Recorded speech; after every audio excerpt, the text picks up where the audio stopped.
Today, a popular catchphrase is, "It's true for you, but not for me." It's often a response given by people who disagree with what someone else believes.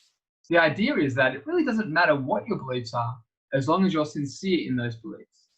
But is being sincere in your beliefs enough? Well, firstly, you can be sincere and just plain wrong. Very few people believe that the Holocaust was a good thing, but Hitler was very sincere in what he was doing. Secondly, you can be sincere and ignore reality. Recently, Rachel Dolezal, a civil rights activist, was accused by her parents of falsely claiming to be black when in fact she was white. A similar case of a young Norwegian woman was also widely reported. Claiming to have the sensory powers of a cat, she said she'd been born in the wrong species. But the reality was she was a human. If tomorrow I sincerely believe that I'm a heart surgeon, would you allow me or to operate on you or anyone else you know? Probably not. The reality is you need a trained heart surgeon.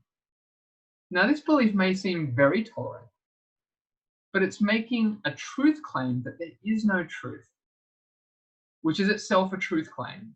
All by itself, being sincere isn't enough. Why? Because there is such a thing as truth, and we cannot live in this world without it. Someone may say there is no truth, but when they travel calmly at 30,000 feet on a plane, it is the unchangeable truth of aerodynamics that is keeping them in the air. Every major belief and religion makes a different and contradictory truth claim. They can't all be true.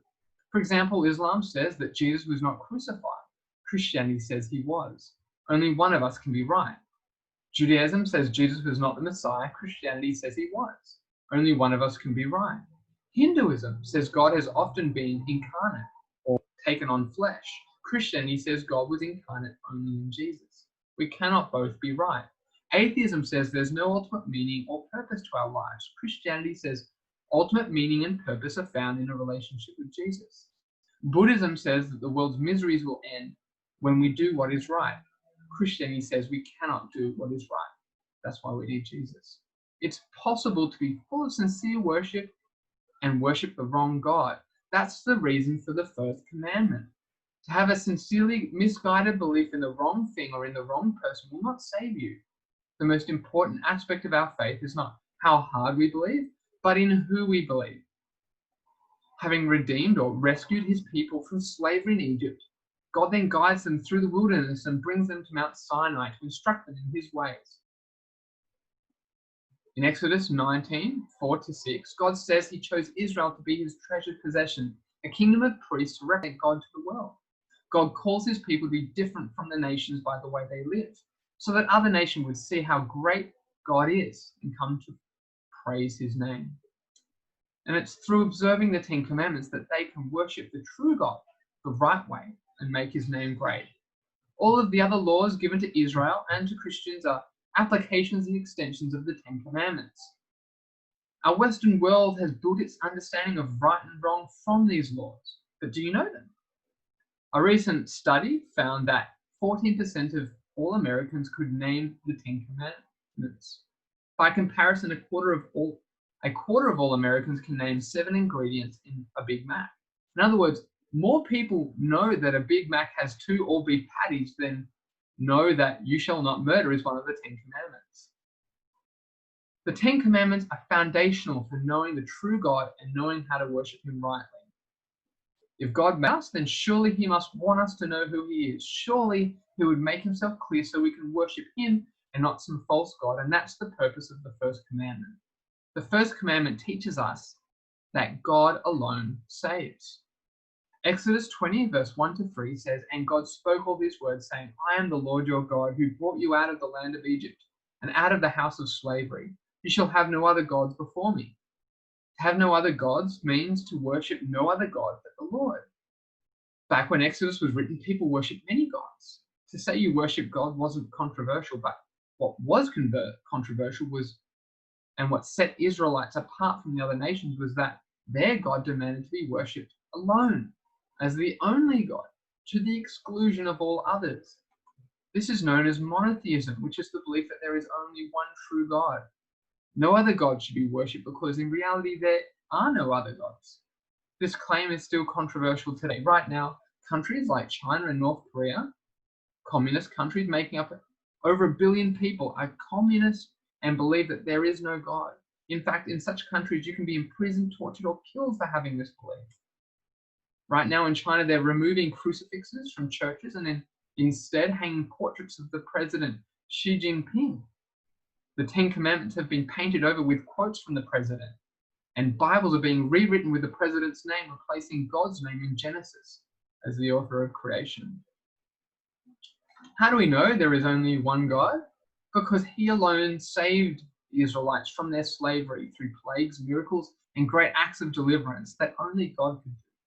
When God says, I am the Lord your God who brought you out of the land of Egypt, in verse 2, he is reminding them of the staff, the plagues, the Red Sea. He's saying to them, why would you trust any other so-called God? Why would you trust yourself? You didn't escape Egypt by your own smartness or because of Pharaoh's great kindness.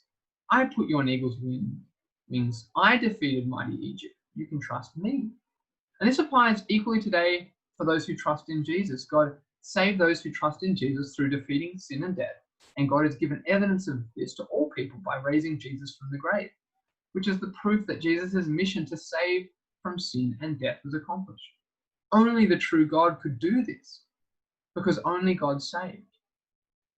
So put God first. Because God saves, God is worthy of our loyalty. This means we should put God before other gods and before even the governing rulers of the country or our families. This is why the first commandment is so controversial in places like China and North Korea, because it makes a claim to loyalty above the state in places where the state demands absolute obedience. The God who came down on Mount Sinai to worship me alone is the same God that said over 1,000 years later on a different mountain, this is my beloved son, listen to him. The first commandment means putting Jesus first. He is the radiance of the glory of God and the exact imprint of his nature, Hebrews 1:3. He is the one before whom every knee will bow in worship, Philippians 2:10-11. If you don't know Jesus, then you don't know God, and you will not worship God rightly. We are not worshiping the one true God unless we are worshiping Jesus. So to ignore God and to ignore Jesus by living for yourself places you under the judgment of God. If you don't yet trust Jesus, then you begin to put God first by trusting Jesus and making him your greatest treasure. If you do trust Jesus, then putting God first means hearing from him and growing a relationship with him. To put God first means to make God your first thought, to make God's priorities your priorities, to be willing to sacrifice other things for God, to love him above all things. When Jesus was asked, what is the greatest commandment? He refers back to Deuteronomy 6 and says, you shall love the Lord your God with all your heart, with all your soul, with all your mind. This is the great and first commandment. If we are to love God first, then it means we need to avoid anything that would steal your love from God. The fault with God's people has always been trying to have a little bit of God and a little bit of other gods or idols. An idol is a life-ruling desire other than the glory of God. An idol, according to Tim Keller, is anything more important to you than God, anything that absorbs your heart and imagination more than God, anything you seek to give you what only God can give you. Idolatry is a misdirection of loyalty and robs God of his glory. And in response, God is very angry. An idol is something you trust, love, or serve more than God. Imagine you're dating someone and you were to say, I want to introduce someone to you who's very special to me. Don't get me wrong, you're also very special to me. But I've met someone else. She is lovely, and I'm going to spend time with her. And also a lot of time with you. I just want to let you know that some nights I'm going to be with her instead. I think you two will get along just fine. You'll be great friends. You both mean so much to me. Now, what would your boyfriend or girlfriend say in this situation? That's great, babe. I'm honored that I can still be part of your life. Hardly. Your girlfriend or boyfriend would say, it's me or them, make up your mind. And if your boyfriend or girlfriend would say that with a lot of passion and anger, would anyone think they're being cruel, proud, unfair, or intolerant? No, we would say that they're just being the sort of boyfriend or girlfriend they ought to be. She has every right to be jealous. We'd be concerned if she wasn't angry. And so it is with God. God often describes himself as a groom and his people as a bride who has been unfaithful to him. God cannot tolerate anyone or anything that would put God in second place. God is the creator and redeemer, and he alone deserves our love. Love is at the very heart of the first commandment. If we truly love God, we will love no one else and nothing else like we love God. Now, though most of us aren't tempted to bow down before trees and statues, the same forces at work in the ancient world that made idolatry attractive are still with us today. One of the best summaries of this attraction of idolatry comes from the Old Testament scholar Doug Stewart. In his Exodus commentary, he lists 9 reasons the Israelites were so drawn to idolatry. It was guaranteed. If they did the right prayer, God gave them what they wanted. 2, it was selfish. If you did what God wanted, he gave you what you wanted. 3, it was easy. It didn't matter what you did most of the time. All you had to do was show up and present a drink or dead animal. 4, it was convenient. Ancient worship was like going to your local McDonald's. There were many places you could go and take care of your religious obligations. 5, it was normal. Everyone else, though their gods were different and did different things, did religion the same way. 6, it was logical. It made sense that there were many gods and goddesses, each one specializing in a different area of blessing or area of the world. 7, it was pleasing to the senses. The statues people made were very attractive and impressive. It was much easier to believe in something you could see. And 8, it was indulgent.